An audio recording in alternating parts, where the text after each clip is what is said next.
Hi guys, hope you're having a good Christmas. I know we are.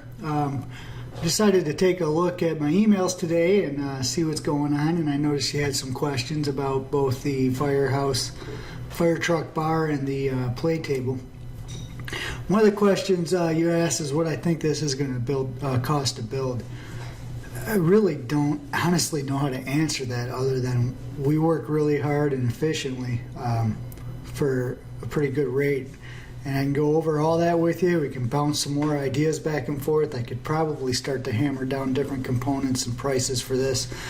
Right now, I don't really know the width of a fire truck versus the width of how much space you have. We definitely need to have another meeting or two. This is, what the countertop's going to look like, what it's going to be made out of. I've got a lot of ideas. We've got a lot of flexibility, a lot of skill and talent that my right-hand man Brandon and I can bring to the project.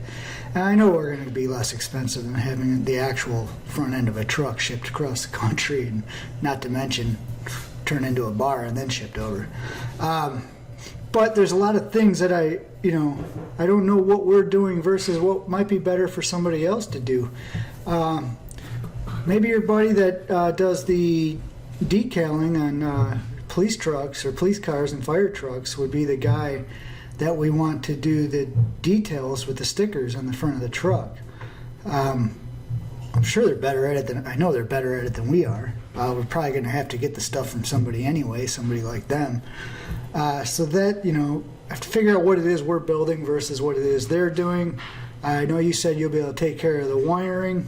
Brandon and I will be able to attach the lights real easy. That's no big deal. We could also wire them if you wanted us to, but if you want to do that yourself, that's fine too.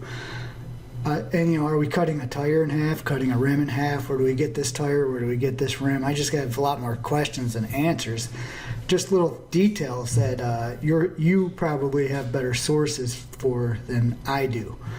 But absolutely, beyond a doubt, we can build this thing. We'll get a glossy laminate, the exact color red or the closest color red we can find that they make a laminate of.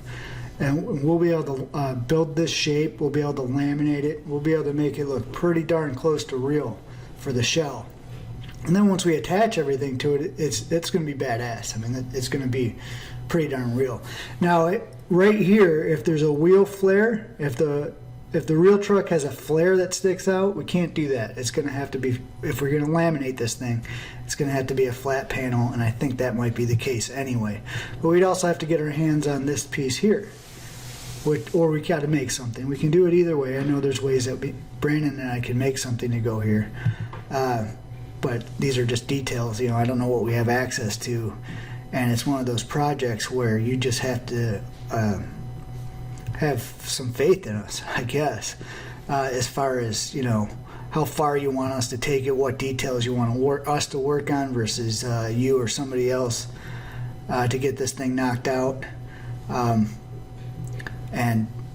we'll go from there. I think when it comes time to pricing, I'll be able to price out the aluminum footrest and the shell, and then my guess is you'll just kind of want us to keep going from there and getting these other components installed as they're supplied to us. If you have any pictures of what you want the countertop to look like, that'd be cool. I can see it's got a bar rail on it now. Easy enough. Curved bar rail, it's a little tricky, but we'll figure it out.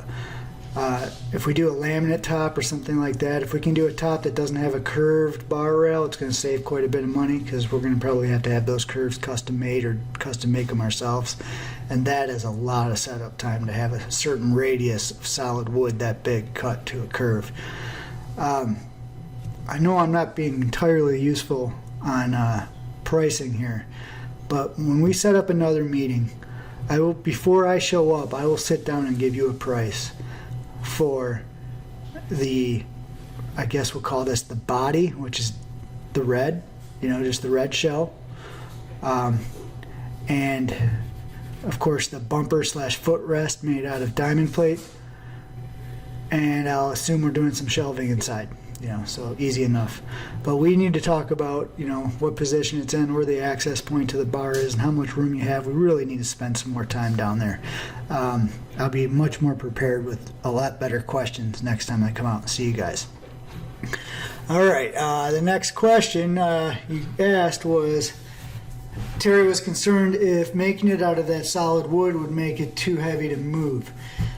I don't know if you're talking about moving it on a regular basis or moving it if you move out of the house or want to pass it on to somebody else. Everything we build is usually in a modular design. So there's not going to be a giant table that's 4 foot by 7 foot that's glued together in one solid piece. It's going to be modular. It's how we're going to get it down there. It's how we're going to assemble it down there. And it's the same way it can be disassembled to take apart. Usually when we make something modular, you can just peek your head inside of the drawer cabinet, pop the drawers out in this case, and you'll see the screws that are holding the drawer box to the side shelves. And you'll look up and you'll see the screws that are screwed into the countertop above. So it's not really a concern. You know, if this thing's going to be permanently attached to the wall or semi-permanently attached to the wall, any carpenter or handy guy will be able to take this thing apart, take it off the wall, and move it wherever you want. What I'm thinking is, what we do is we make these panels out of the same material that we used on the shelves you've seen the picture of. We'll use thick material just like the shelves. I think that material is nearly 2 inches thick. So we'll have these 2-inch thick kind of rustic wood things coming down here, and then the shelves will be the same thickness. Now of course everything's got to be flat and square to be screwed together, except the front edges. We'll take those and we'll make them look like driftwood or reclaimed wood the same way we did on the shelves. So everything will fit together real tight and be really, really nice and neat, except the edges. It'll look like it's magically fits together perfectly even though it's really rough wood. Of course it'll be rough in its shape but not in its feel. So by that I mean we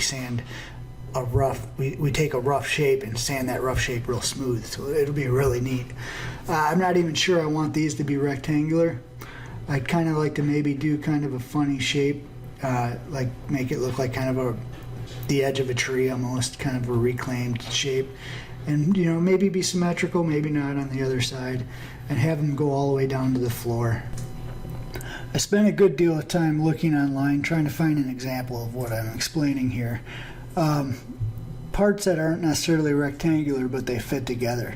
This fuzzy picture here is one I kind of blew up that shows what I'm talking about. This is part of a desk I just cropped a picture of.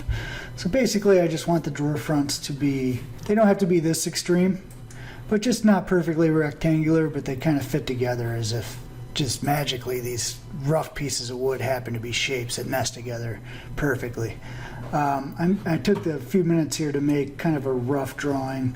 None of my software is very good at drawing stuff like this, so this is, you know, not real inspiring, but you get the idea, where we'll just take a little bit of the shape out on the edges and take some of the shape out and just make them all fit together. It still functions the same way, but it's got that really neat driftwood look to it, and I think it'll be spectacular and fun to look at.